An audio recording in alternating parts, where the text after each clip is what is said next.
like there's a crew in town. The head hillbillies are making their rounds. Small town whispers loud and clear. The sheriff shot the judge in his chambers chair. Sheriff got a secret he won't keep. Judge shot dead in his disbelief. A lot of people have some stories to tell. Dark pass away, get the sound of a shotgun shell. All the secrets spill on down. Voices loud in this old town. From the courthouse to the ground, rumors fly and they can't be bound. Neighbors hide behind their blinds, whisper tales of troubled minds. Skeletons covering the mountainside, a treacherous reality in the pines. Winter reveals the hidden lies. Moonlight couldn't mask the cries. Shadows caught in sunlit skies. There's no cover, no disguise. All the secrets spill on down. Voices loud in this old town. From the courthouse to the ground, rumors fly and they can't be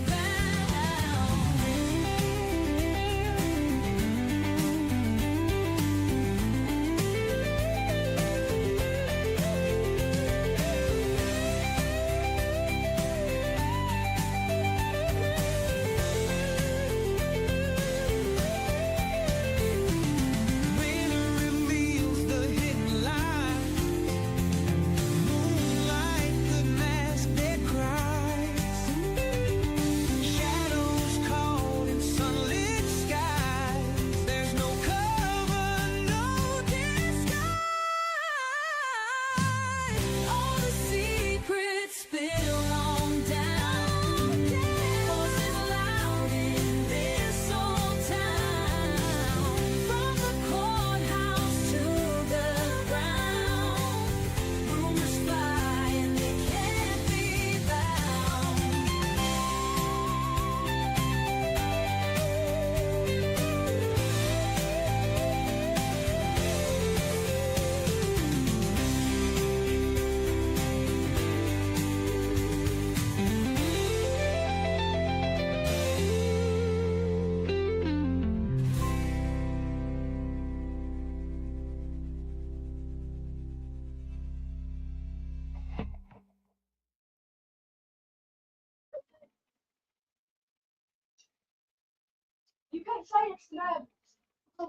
Hello, everybody. Welcome to the channel.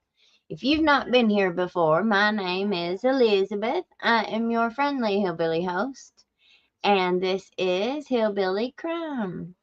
So Zelmi is supposed to be joining us here in just a minute, so we'll give her a second to jump on. How is everybody? Have you had a nice weekend? Have a nice weekend. So yesterday, let me kind of fill you in. Yesterday I met with the dad and the uncles. So the dad and his two brothers of this young man that we're going to be talking about tonight. This family has really had a rough time. They have been fighting for justice for the last 15 years. It's really been a rough way to go. And so what we're going to do is we are going to do a deep dive into this case. Tonight, we're just going to do the introduction. So we're going to introduce you all to the story and the backstory. And then as the week goes, we're going to break this down into segments. So let me pull it up. Back where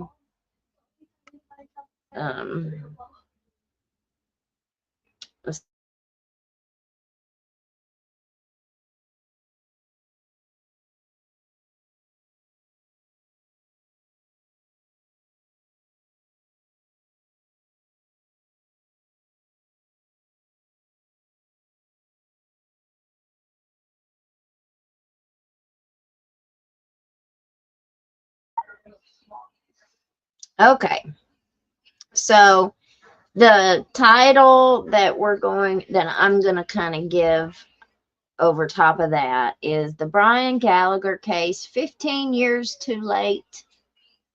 And let me pull up this article. Okay, so the Lexington Herald Leader did this article. They wrote this article. And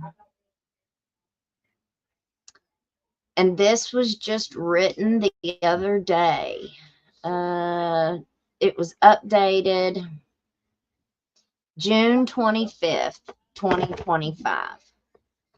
The Moorhead murder case faces a myriad delays for more than 15 years. Okay. Let me make sure everything's going right. This case is just heart-wrenching. And the amount of corruption that is in this case is just staggering. Okay. And they have every piece of evidence that you could think of.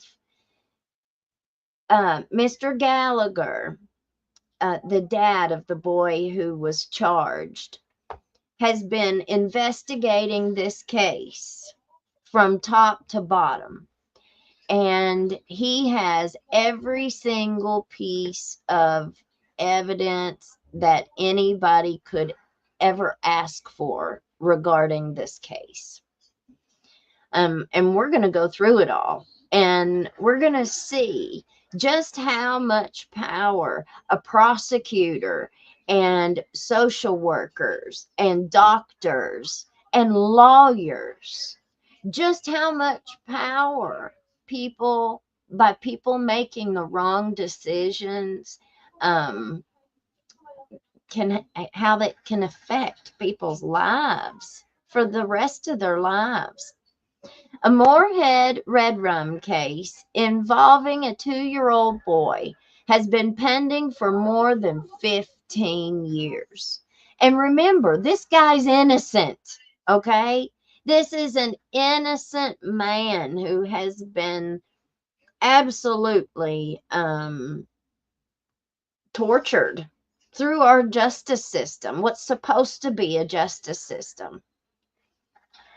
Just a year after Nathaniel Jones was unalived, his mother, Tia Jones, was charged with child abuse, and her boyfriend, Brian Gallagher, was charged with red rum. Jones accepted a plea deal in 2016, but Gallagher's case has stalled. Oh, don't tell me it's going to do that to me. Well, if it does, we'll just have to read it this other way. Let me see if it'll pull it up. Sometimes this happens. Sometimes it happens. I've got another one too, but this one we want to man. Let me see.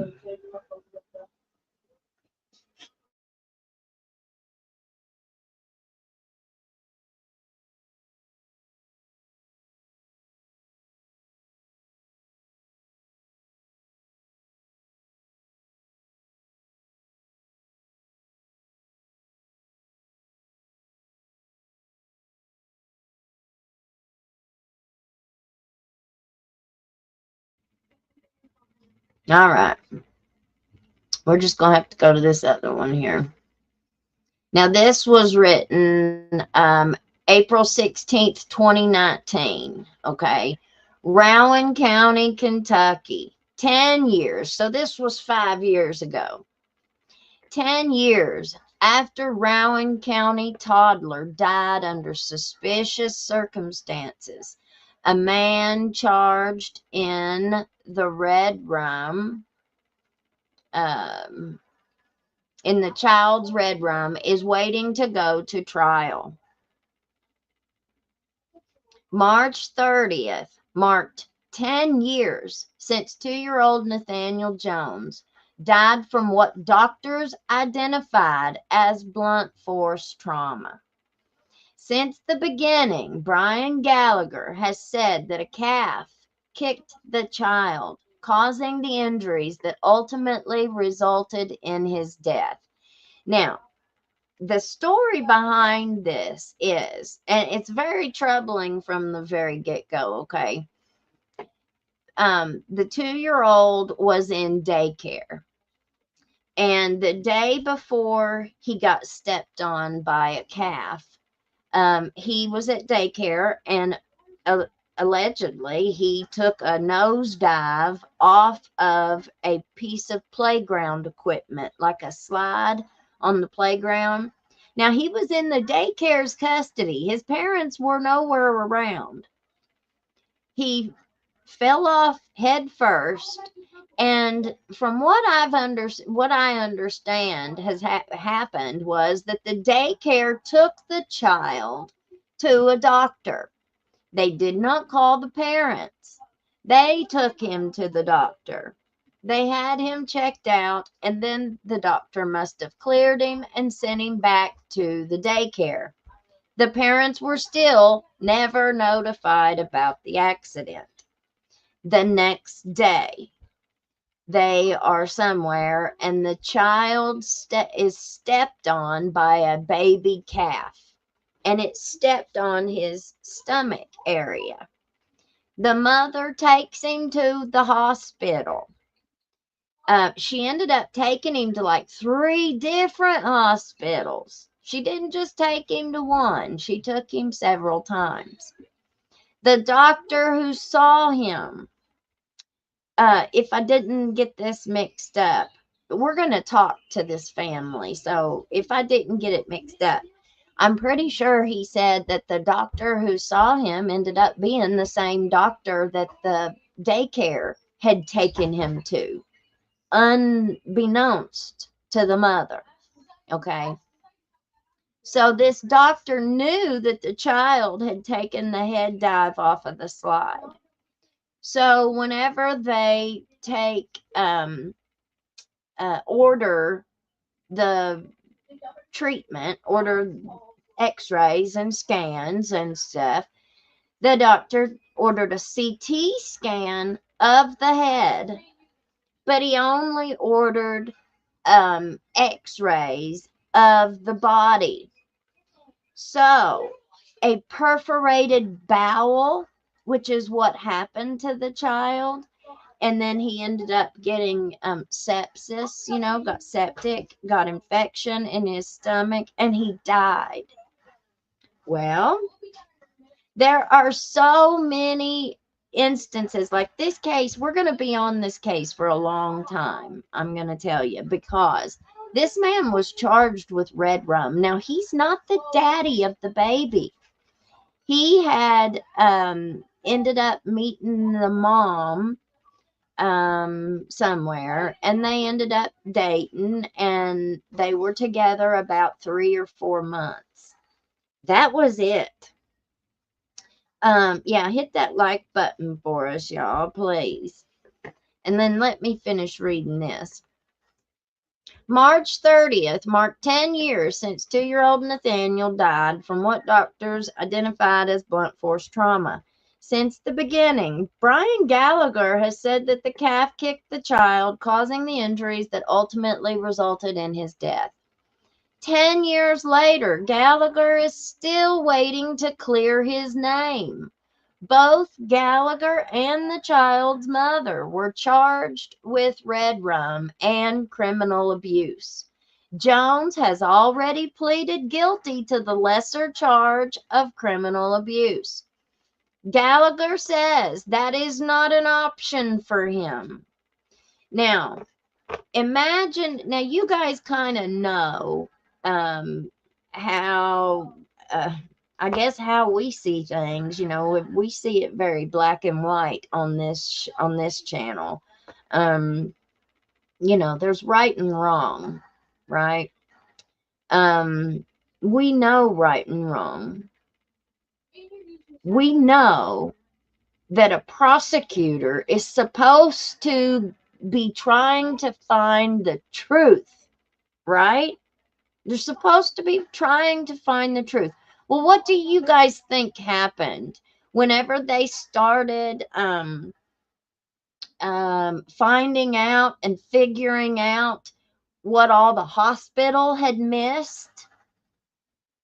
Now, number one, the daycare not notifying the parents is one big red flag.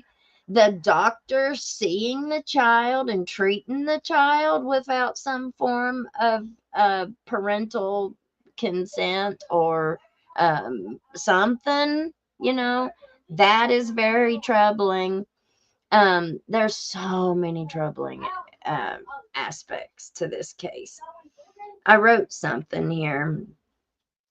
So this is a case out of Rowan County, Kentucky. 2-year-old boy, Nathaniel Jones, died in 2009. His mother's boyfriend at the time, Brian Gallagher, was charged with the red rum, but for 15 years, the case just sat there.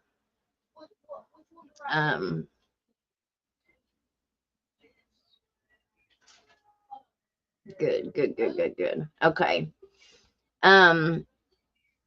Brian Gallagher, no trial, no resolution, no justice until now. All of a sudden, 15 years later, this man is standing trial. Well, they still don't have a trial date. When you start digging, the story underneath is a whole lot messier than what made the headlines. According to Brian's family, this isn't just a cold case. It's a cover-up. They say that they've been ignored, threatened, retaliated against for speaking out. They believe this trial isn't about justice for Nathaniel. It's about silencing them. The mommy took a plea bargain. She still has not been sentenced.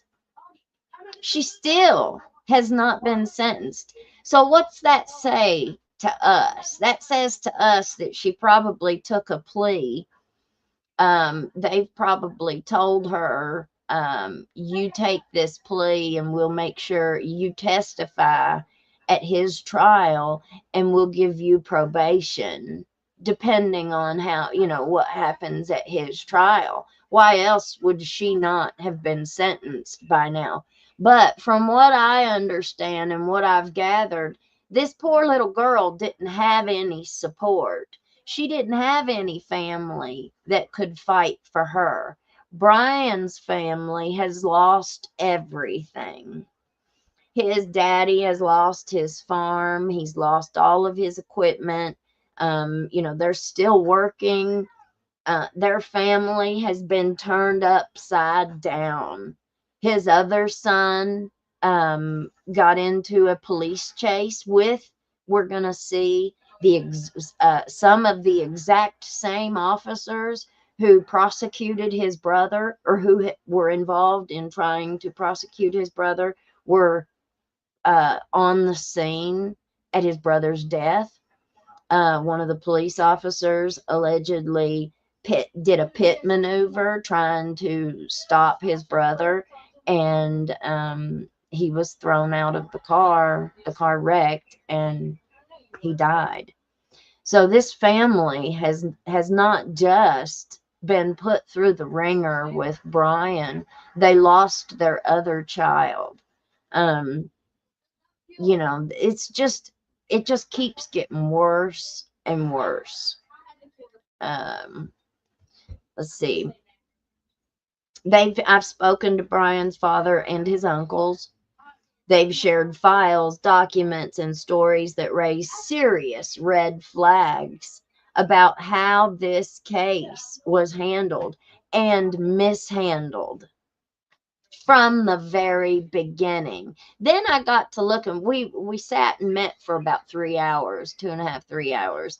And when I left, or right before I left, I said, did this happen to be an election year? And I got to thinking 2009. Well, 2009 was the year that that the former governor appointed Judge Kevin Mullins here in Whitesburg in Letcher County as district judge. And then he had to run in the election in 2010. So that's the only reason I know that 2009 would have been, a pre-election year, and 2010 was an election year. So it made me start wondering, could those politicians have used this case, to build their careers, to build their elections for that year? I mean, I don't know. It's just a question that I have. But we see that happens. That tends to happen a whole lot. This isn't just one man's fight. It's a window into a justice system that punishes the poor, protects the powerful, and forgets the truth. It's just unbelievable. All right, let's get back to this article. Brian says, I'd go to prison for something I didn't do. I would take a plea on this. No. They must have got that wrong. You can't make somebody plea that didn't do nothing wrong, Gallagher told LEX 18. The case is delayed again while a special prosecutor gets up to speed on the details. Gallagher says 3 hospitals overlooked an infection in the child, who died after the initial trauma. Investigators, however, say that the 2 doctors found there was evidence of child abuse. Lost a lot of years. A lot of people look at me differently, but they don't know the truth, says Gallagher. Let's listen to this.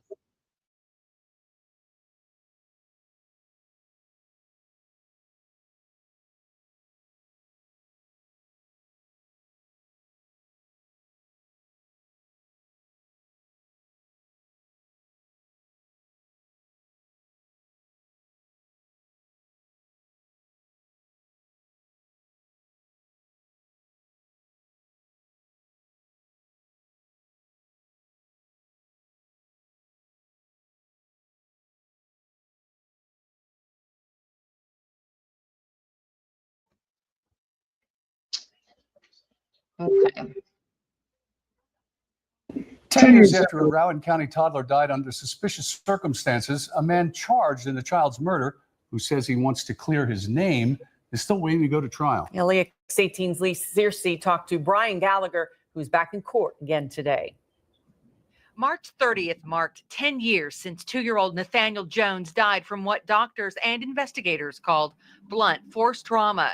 Since the beginning, Brian Gallagher has said a calf stepped on the child, causing the internal injuries that later killed Nathaniel. But 10 years later, Gallagher is still waiting to clear his name. Something I didn't do. Both Gallagher and the child's mother were charged with murder and criminal abuse. Tia Jones has already pled to the lesser charge of criminal abuse. Gallagher says that is not an. Did you all see how much of a baby she looked?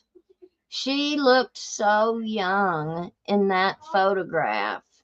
And I can't help but think of her in an interview room with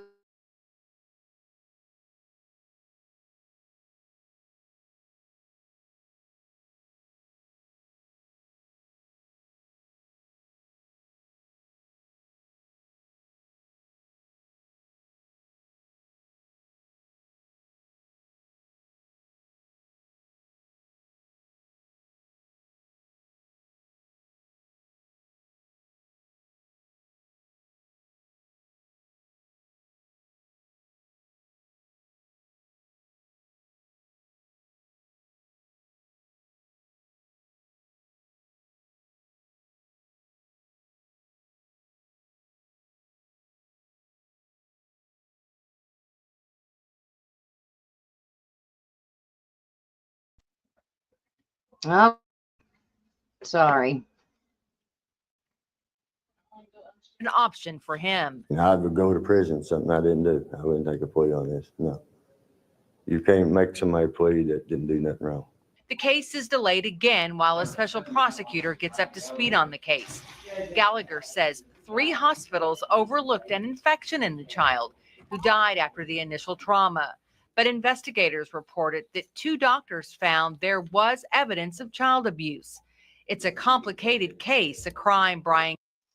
Now, I want to address the doctors who say they found child stuff, okay? One of the social workers' dad is, so there are so many favors done in this whole case. Like, one person's dad was, you know, somebody who could get an indictment, or one person, and then somebody else's wife worked at one of the hospitals, and then somebody else's dad worked at one of the hospitals. And so whenever we break down and we go through all of these I mean, it's unbelievable. Like, he has enough documents and recordings and physical evidence of every single, he's got copies of every note, he's got copies of every file, every report, everything, and it shows it. Instance, time after time after time, the same name on on different reports and different, I mean, it's just unbelievable how many conflicts, how many relations. Yeah, that's me doing flat foot on there, Rosalie. But it's just unbelievable to me how many instances of just pure corruption is in this young man's case. And one thing that the daddy said, this young man's dad said to me, was, how many children,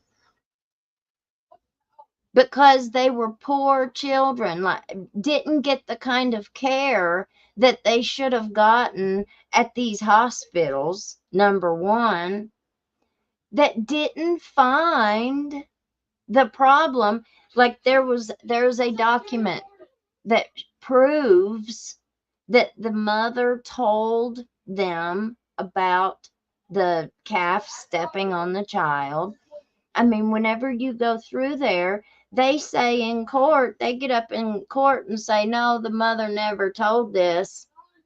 But yet when you look at the paperwork that was printed off, it plainly shows that the mother had reported that the child had been hurt on that specific day. I mean, it would not have been in a report that was written on, say, the 27th, and then have on there that the incident with the calf happened on the 20th, which it did.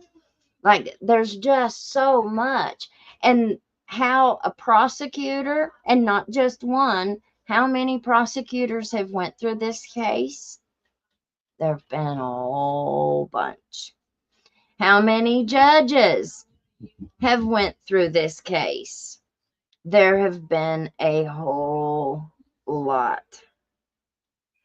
Okay, let me get up here. Now, I want to be real clear. This is a heavy story, but it's not just about a crime. It's about what happens when the system drags its feet, when lawyers take your money but won't fight for you, and when local power players punish anyone who dares to stand up. Let's see. So we were going to start with that reading from the Lexington Herald Leader, but it pulled one of those things on me. Let me see. Victim and case background. So the case involved the 2-year-old little boy, Nathaniel Jones. It was May 10th, 2010, when they were charged with red rum. And one of the things that I found, no, they're not, he's not incarcerated. And neither is the mother. The mother took the plea years ago. She's never been sentenced. But one of the things that I found really interesting was that they said that as soon as, like, whenever the mother and this young man started to find out what all the doctors had missed, right? The mother said, I'm going to sue that hospital, allegedly. And as soon as she said that she was going to sue, they both ended up charged. And so, you know, we really need to pay attention to these cases, because this could be any one of us. This could be any one of us. You know, as of June 25th, 2025, Gallagher has still not gone to trial, leaving both families, Nathaniel's and Gallagher's, deeply frustrated. They describe the situation as feeling like Groundhog Day due to the repetitive delays and uncertainty. The impact on the families. The victim's family continues to suffer without any resolution, while the suspect's family expresses a desire for closure as well. So why is this happening? The article points to a combination of systemic issues, judicial backlog, and overloaded court dockets, for one, potential legal maneuvers or delays from either side, venue challenges. Rowan County's rural location may contribute to fewer resources, fewer judges, and less frequent court sessions. What's next? Well, the public pressure is mounting. Both families are actively speaking out, hoping to accelerate the proceedings.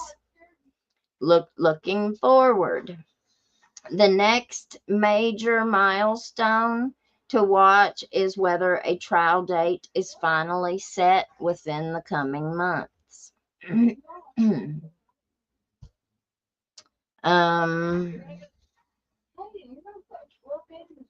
So, like I said, this isn't a story about just one young man. This is a story about a convenient election year arrest in 2010. Lawyers who took thousands from a desperate family and delivered nothing. A never-ending loop of postponements, politics, and punishment. Family members retaliated against in unrelated divorce and custody cases, all because they stood by Brian, and all because they had the Gallagher last name. A father who spent 15 years collecting proof, every document, every recording, and every receipt. And people still won't listen when you've got all the receipts. I was convinced, not by what someone told me, but by what I saw in front of my own eyes. It's called physical evidence. It exists for a reason. And here's the kicker. The more they fought, the more the system seemed to fight them. Now, this case reeks of you scratch my back and I'll scratch yours. Justice, where silence is rewarded and truth is punished. But we're not staying silent. If you've ever wondered how small town politics, powerful connections, and legal games destroy real lives, this is it. And we're going to walk through it piece by piece with receipts. We're bringing them all.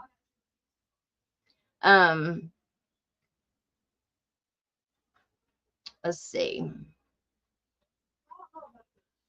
There's no answers for either family, you know, and that's what's so hard. So now that y'all have heard the mainstream version of the story, I'm going to show you what they didn't say, because I've sat with this family and I've seen what this system has done to them. We're talking about years of lawyers bleeding them dry. Other family members being retaliated against in court and having their own property destroyed in the process. A justice system that seems more concerned with protecting itself than finding the truth. So buckle up. We're going to go deep on this one, y'all.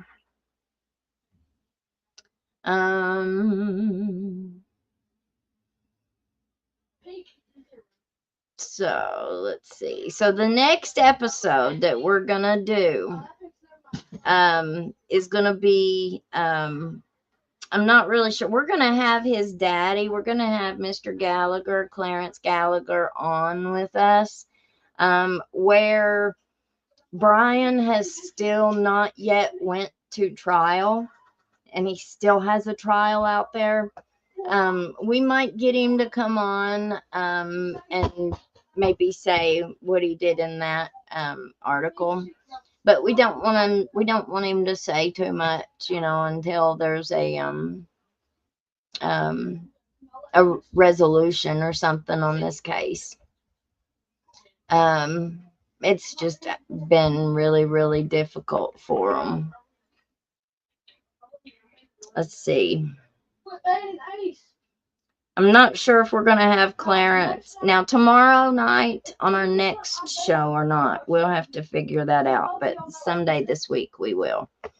They work every day, so we'll have to work around their schedule. Tomorrow we have 2 shows. Tomorrow at 7, we'll be on with Gavin. So go on Gavin's channel. I will share the links on the YouTube post and Facebook and all of that. So come join us on Gavin's at 7 or 7:30. 7:30. His is always at 7:30. And then we'll be on with Vinny on Court TV tomorrow night at 9. Now, the way that Court TV does theirs, they don't post it up on YouTube right away. So you can go to the Court TV website and watch it live on their website at 9 o'clock.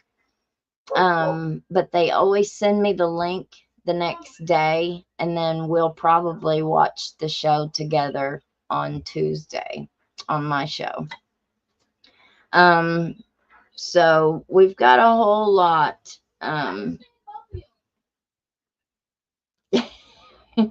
got a lot coming, y'all.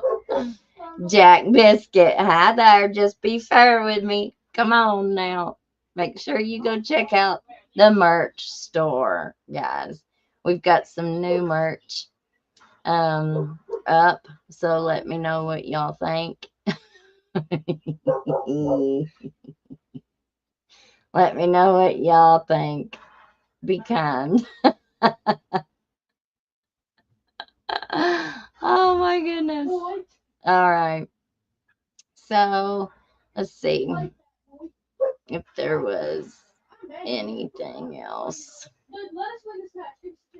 I hate that Lexington Herald Leader did that to me. It usually, so every once in a while it'll do it, and then sometimes it won't.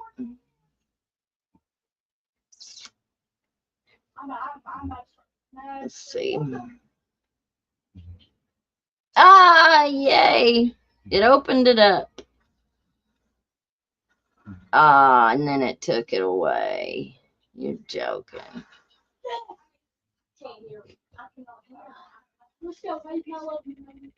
Well, I thought it was gonna let us see it there for a second.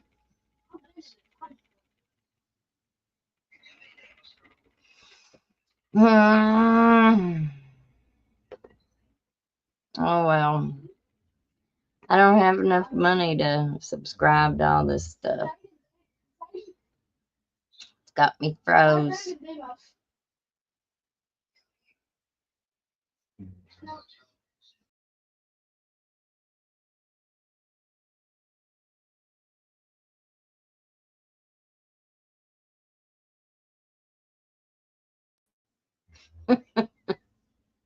It unfroze before I pushed the button, and I pushed it anyway. Yeah, I hate that. I hate that it did that to us. Man, that's crap. All right, guys. Let's see. I think that's only gonna be. Yeah, that ain't. Let's see if we can watch this one. Let's see if it'll let us watch this.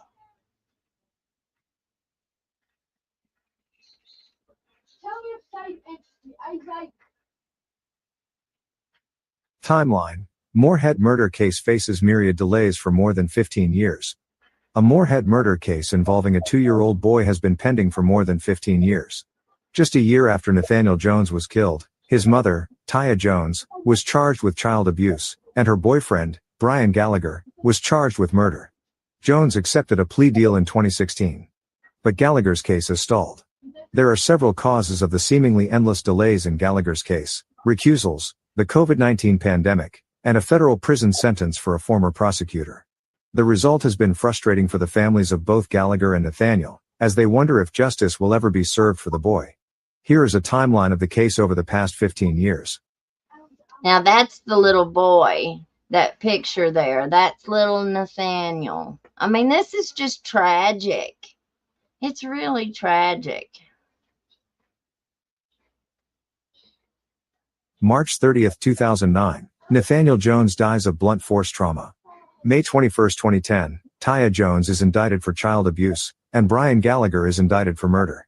May 25, 2010. Gallagher is released from jail on bond. October 3, 2012. Gallagher's trial is scheduled, eventually delayed. August 5, 2013. Gallagher's trial is scheduled, eventually delayed. October 1, 2014. Gallagher's trial is scheduled, eventually delayed. June 1, 2015. Gallagher's trial is scheduled, eventually delayed. October 5, 2015. Gallagher's trial is scheduled, eventually delayed. August 16, 2016. Gallagher's trial is scheduled, eventually delayed. April 11, 2016. Gallagher's trial is scheduled, eventually delayed. August 15, 2016. Gallagher's trial is scheduled, eventually delayed. August 19, 2016. Taya Jones accepts an offered plea for a charge of second-degree criminal abuse. That was 2016. 2016. I mean, you can forget about having a speedy trial. This man has had so many of his civil rights violated in every single direction. And several of his own defense attorneys.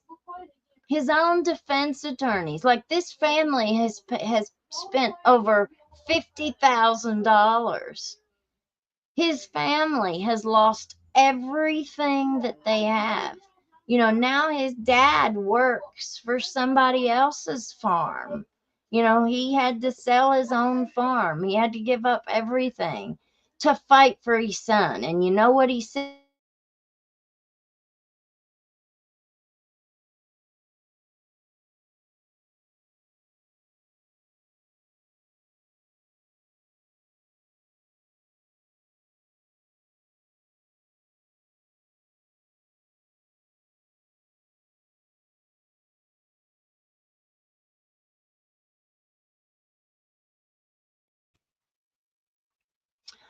Um, it's just unbelievable. It's unbelievable. Eli Carter caught the first part about you gonna be on Vinny's show. First Nancy Grace, now Vinny. I ain't never been on Nancy Grace now. I've been on Vinny probably 6 or 7 times. Around about maybe 6 or 7 times. But I ain't never been on with Nancy Grace. So that wasn't me. February 16, 2017, Gallagher's trial is scheduled, eventually delayed. October 9, 2017, Gallagher's trial is scheduled, eventually delayed. October 15, 2019, Gallagher requests Judge William Lane recuse himself from the case. August 20, 2019, Special Prosecutor Brandon Eisen is appointed to the case. March 20, 2020, COVID-19 pandemic shuts down courts. September 16, 2022, former prosecutor Ronnie Goldie is suspended amid FBI investigation. December 30, 2022, Gallagher requests another judge, David Barber, recuse himself from the case. February 2, 20th.24, Goldie is found guilty of bribery and fraud by a federal jury.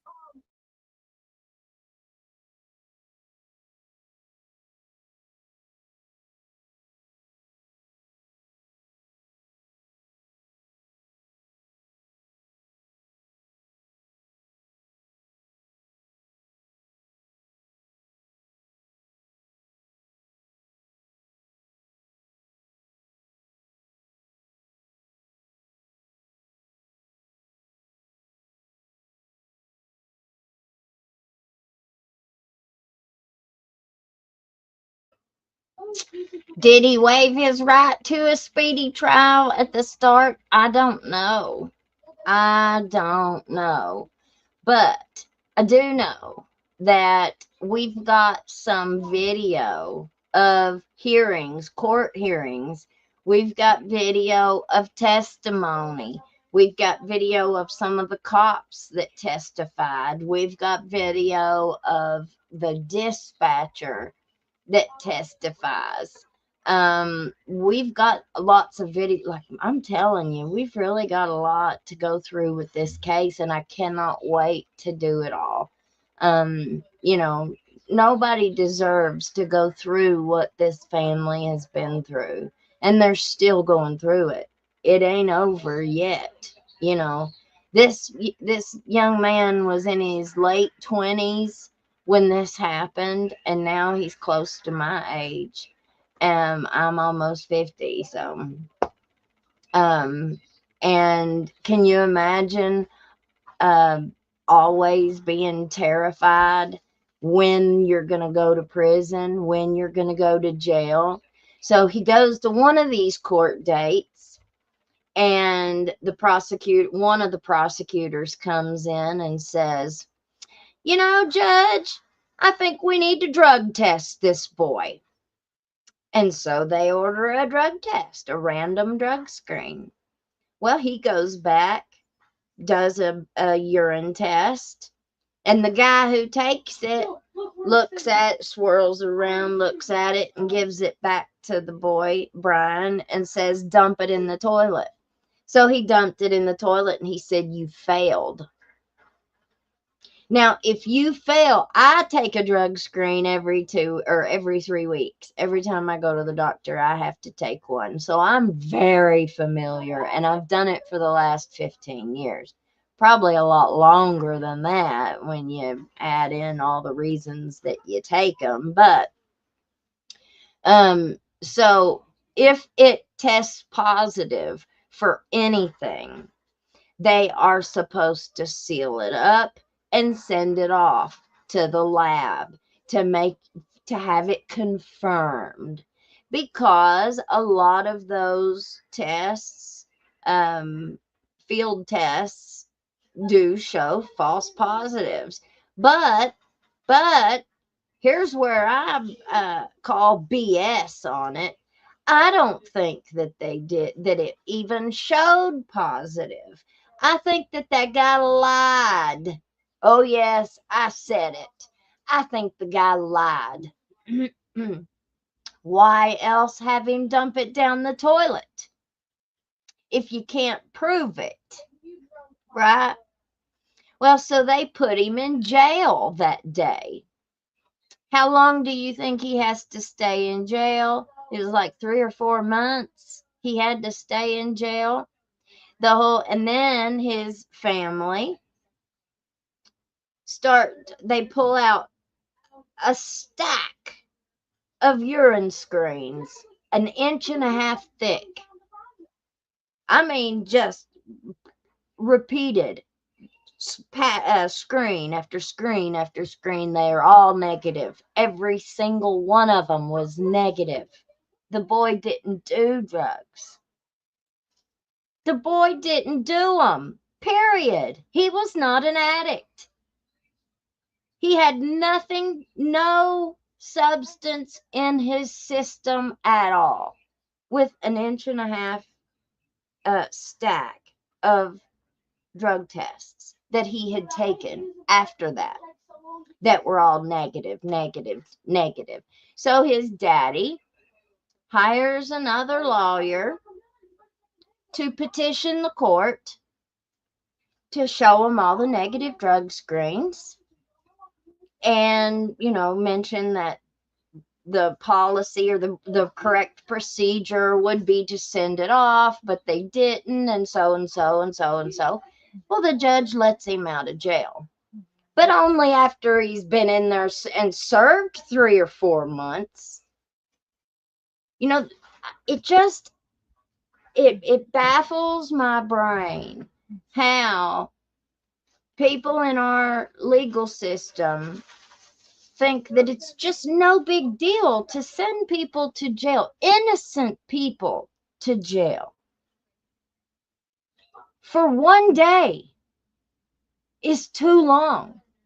3 or 4 months? Sabrina Adkins, she's no different. Jennifer Hill, she's no different. These people are human beings. Throw one of our prosecutors in that jail cell down there in one of these county jails. See how long they last before they start boo-hooing and pee their pants.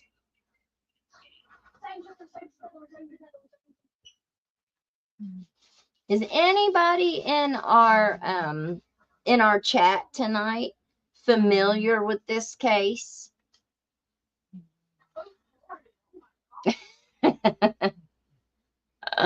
Oh, I know, Buggy. It's awful. It's awful. Let's get back to this. 4. The defense requests the recusal of Judge Elizabeth Davis. June 10, 2025, Special Judge Brian McLeod is appointed. August 10, 2025, Gallagher is scheduled for a pretrial hearing.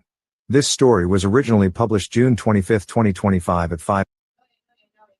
Okay, there was more on this, but that gave us a little bit of the timeline on that.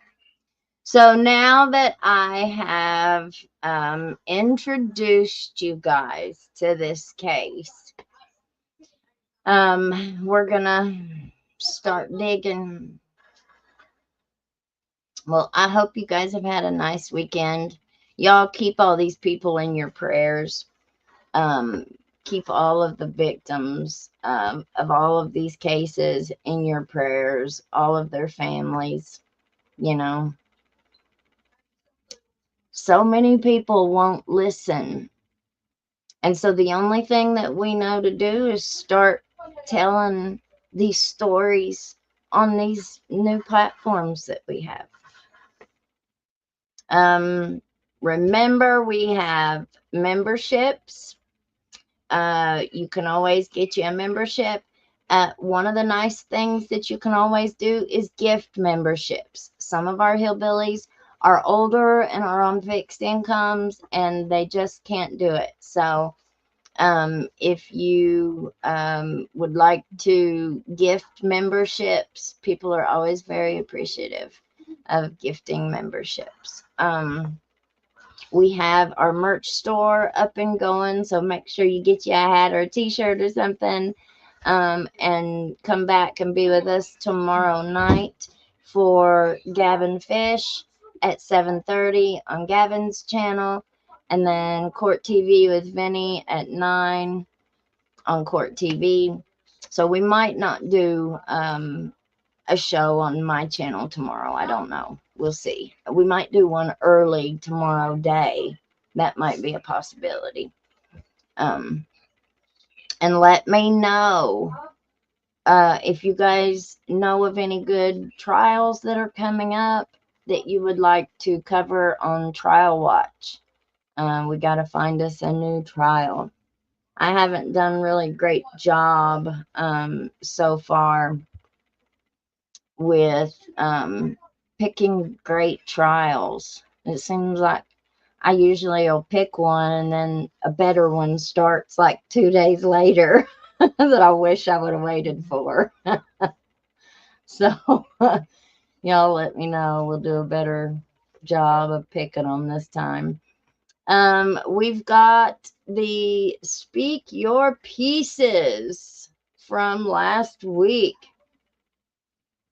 Let me read a couple of these.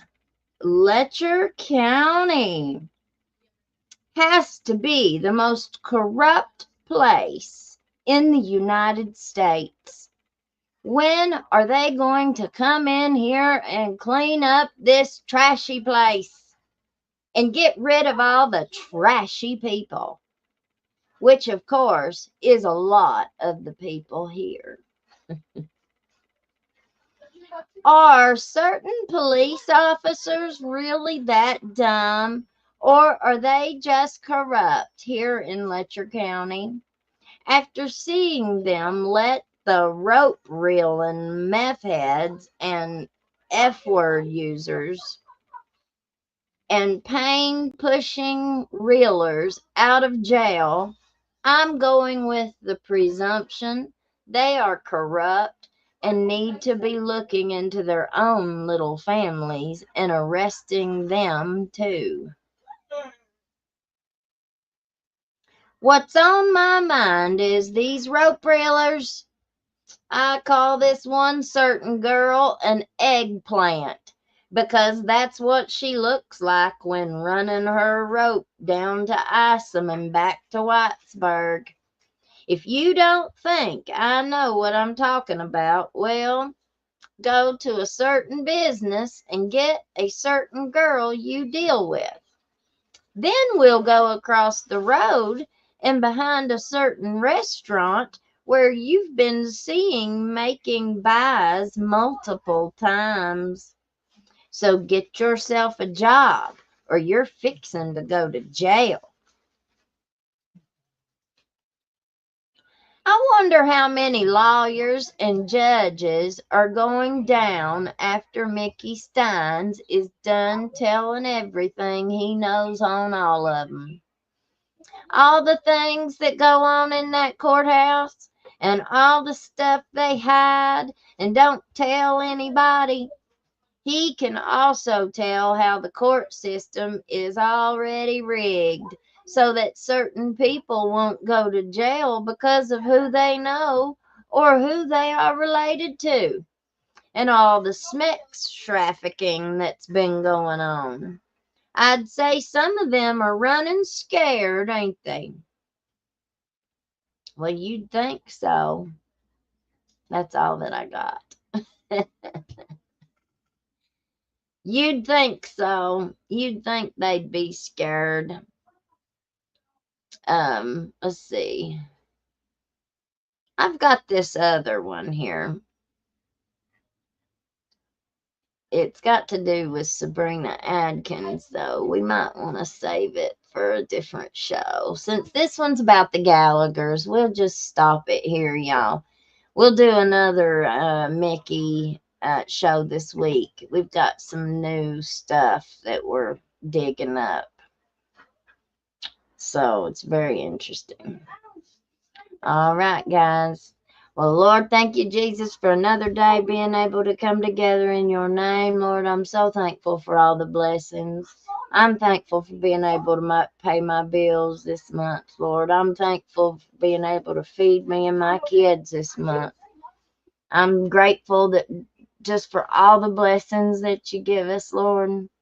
I'm grateful for this platform that we're able to share stories and come together in support of each other and just fellowship, Lord. I pray that you forgive me for my sins. Thank you, Jesus, for saving my soul. I pray that you continue to touch those of our hillbillies that are really struggling with it, their health, their emotional, their physical, or their spiritual health, Lord. We pray for the spiritual above all. We pray that the lost, that you'll soften their hearts and lead them to you, Lord. But until we come again tomorrow, we give you all praise, honor, and glory in Jesus' name, in Jesus' name. Okay, guys, we'll see you tomorrow. Enjoy the rest of your weekend. Peace out, Girl Scout.